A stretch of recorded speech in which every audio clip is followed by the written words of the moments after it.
তোমরা মেসিকে ফলো করো, তোমরা নেইমারকে ফলো করো, ফলো করবা একজনকে। টি-20 খেলা হয়, বাংলাদেশ হেরে যায়, পাকিস্তান জিতে যায়, ইংল্যান্ড জিতে যায়, ভারত জিতে যায়, দক্ষিণ আফ্রিকা নেদারল্যান্ডের সঙ্গে হেরে যায়। তোমার মধ্যে কত ধরনের জল্পনা কল্পনা, এই দেশ ওই দেশ, কত জল্পনা কল্পনা, কত সাপোর্ট, ব্রাজিল আর্জেন্টিনা কাতার যাবে বিশ্বকাপের খেলা দেখার জন্য এখনই পাগল।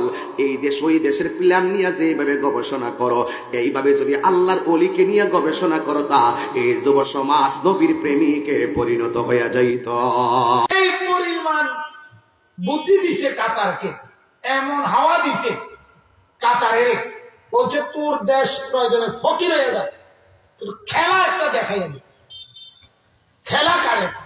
এই জন্য 92 বছরের ইতিহাসে পৃথিবীর কোন দেশে বিশ্বকাপ খেলা এত বিলিয়ন ডলার ব্যয় করে নাই, এক মুসলিম দেশের উপরে যে পরিমাণ চাপায় দিছে।